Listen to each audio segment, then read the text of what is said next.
Bismillahirrahmanirrahim. Assalamualaikum warahmatullahi wabarakatuh. Waalaikumsalam. Sahabat Familia, setelah kita menyaksikan part 1 yang menceritakan tentang background, ya, latar belakang dari penulisan disertasi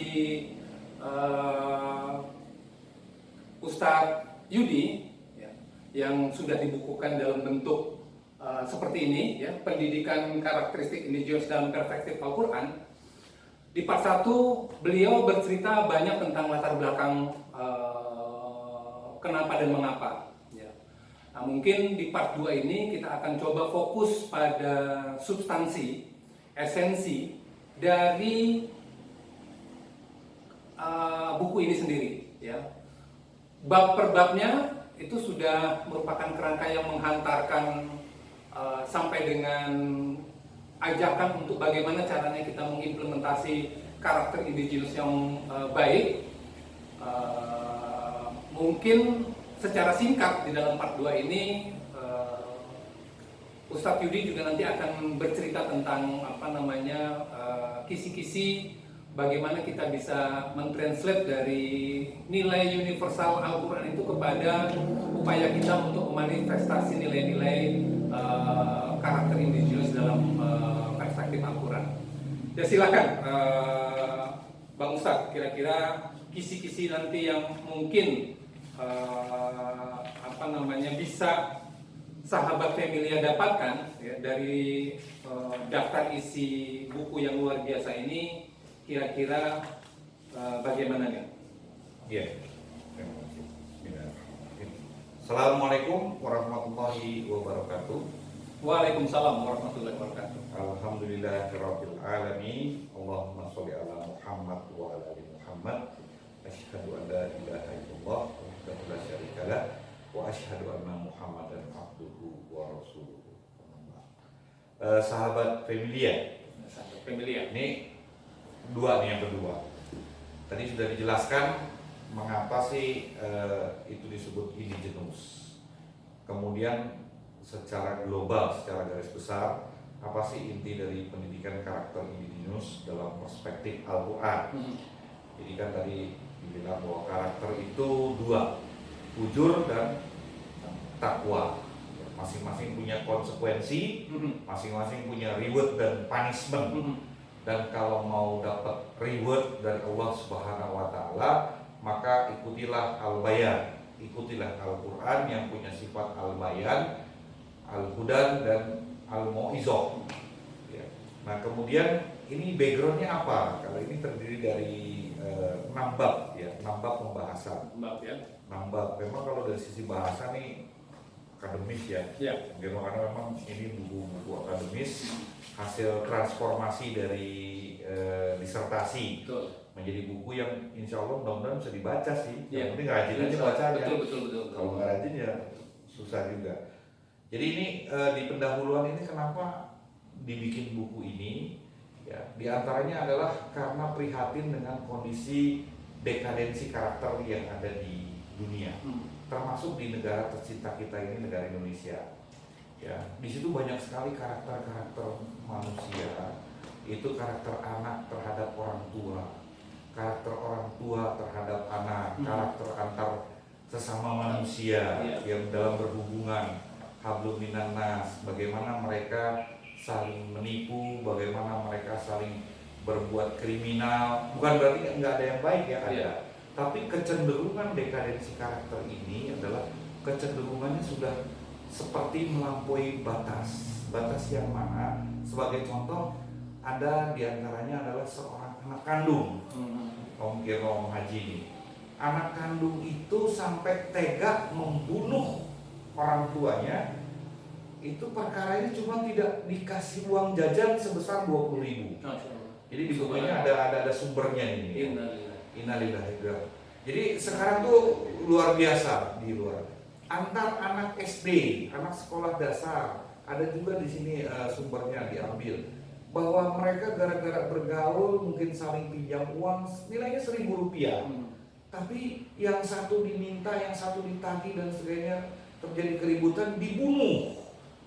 Ya Allah, astagfirullahaladzim, ya. Jadi sesudah sampai segitu jauh, narkoba, kemudian potensi tentang seks, hubungan di luar nikah, ya. Jadi banyak sekali penelitian-penelitian yang menunjukkan betapa terjadi kemerosotan moral. Memang tidak semuanya, memang tidak begitu, tapi sudah sampai pada tingkat yang mengkhawatirkan.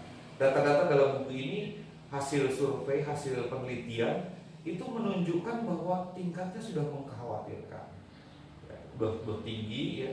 Dan ini membuat kita sebagai orang tua, sebagai anak bangsa, sebagai bangsa ini harusnya melihat bahwa sebegitu banyak sekali terjadi dekadensi, termasuk ya, mohon maaf, perilaku koruptor, korupsi di tengah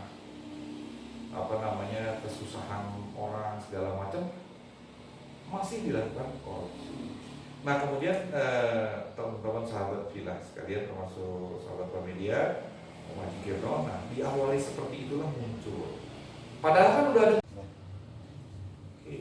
Assalamualaikum warahmatullahi wabarakatuh. Sahabat Pramedia, ternyata waktu durasi di part 2 itu tidak memungkinkan untuk kemudian Ustadz Yudi ini menyampaikan kerangka isi buku yang luar biasa ini. Sehingga kita menambahkan lagi dalam part terakhir ini untuk beliau bisa fokus bagaimana kemudian latar belakang yang sudah disampaikan di part 1 dan part 2 ini dikonstruksi oleh beliau menjadi penghantar dari ide besar ini, ya, kisi-kisi di dalam bab yang mungkin nanti juga akan dibahas oleh beliau, bab demi bab sampai kemudian muncul bab terakhir yang itu merupakan rekomendasi untuk bagaimana kita mengimplementasi, menerapkan nilai-nilai baik dari karakter indigenous dalam perspektif Al-Quran. Silakan, Bang Haji. Ya, Assalamualaikum warahmatullahi wabarakatuh. Waalaikumsalam warahmatullahi wabarakatuh. Alhamdulillahirabbil alamin. Allahumma sholli ala Muhammad wa ala ali Muhammad. Asyhadu an la ilaha illallah wahdahu la syarikalah wa asyhadu anna Muhammadan abduhu wa rasuluh. Jadi karena banyak gitu ya, dan ini singkat, kemudian kita masuk langsung aja deh kisi-kisinya tadi, ya. Kalau tadi karakter religius, indigenous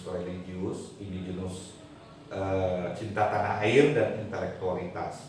Nah itulah poin-poin yang bahwa buku ini diantaranya how to teach atau how to deliver knowledge about karakter indigenous religius, karakter indigenous cinta tanah air, karakter indigenous intelektualitas.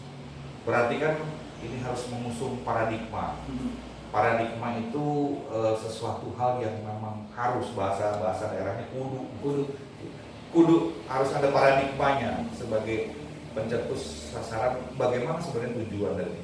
Jadi paradigmanya itu ada 5 ya.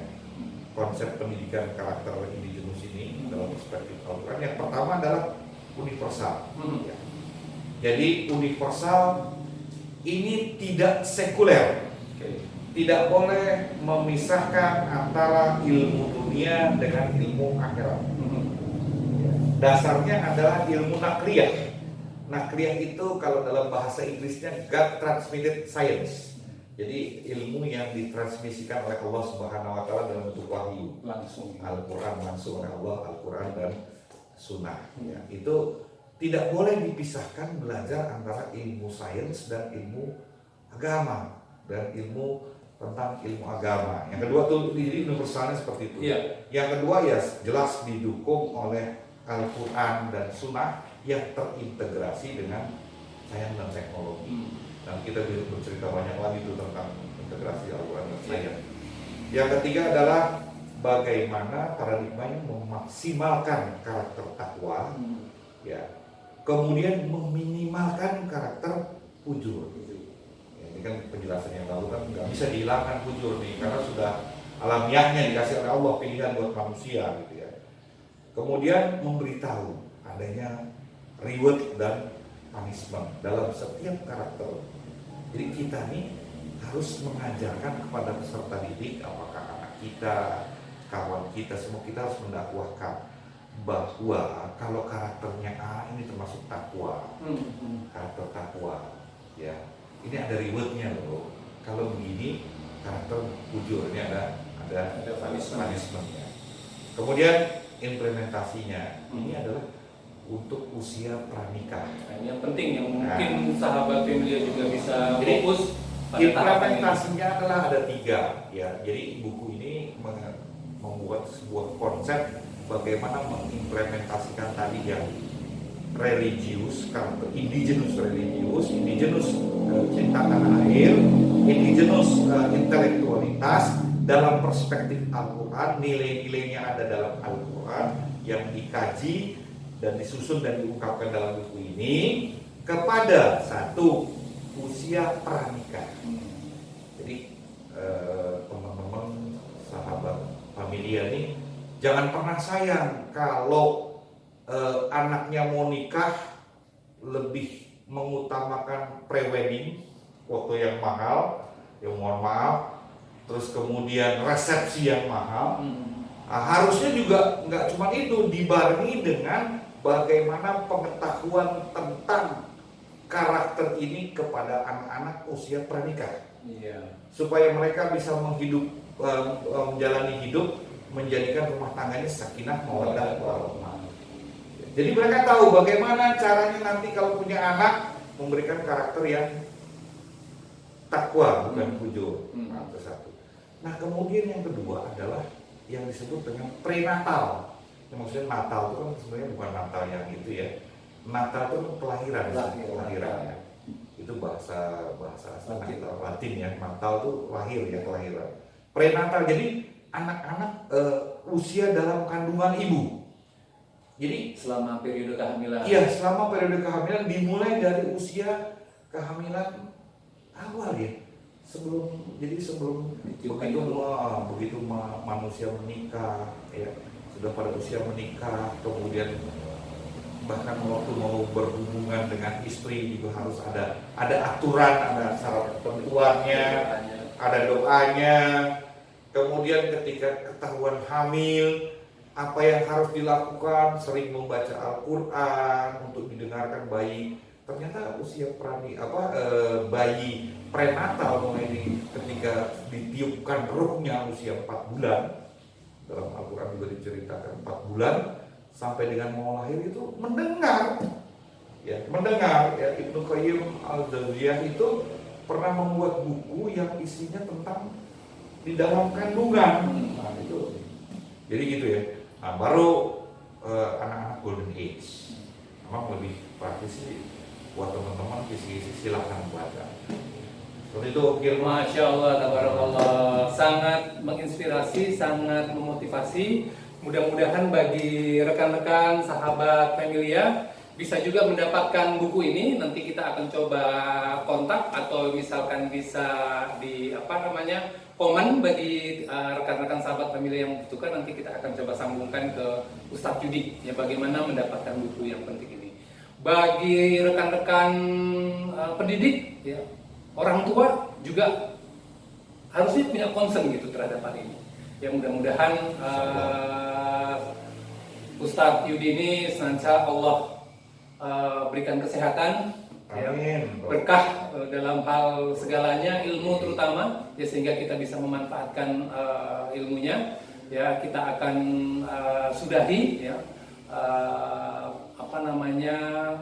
informasi buku ini, kemudian resumnya buku ini, dan juga bedahnya buku ini. Ya, kita nanti akan ketemu lagi pada edisi info buku berikutnya. Terima kasih. Bila taufiq wal hidayah. Assalamualaikum warahmatullahi wabarakatuh.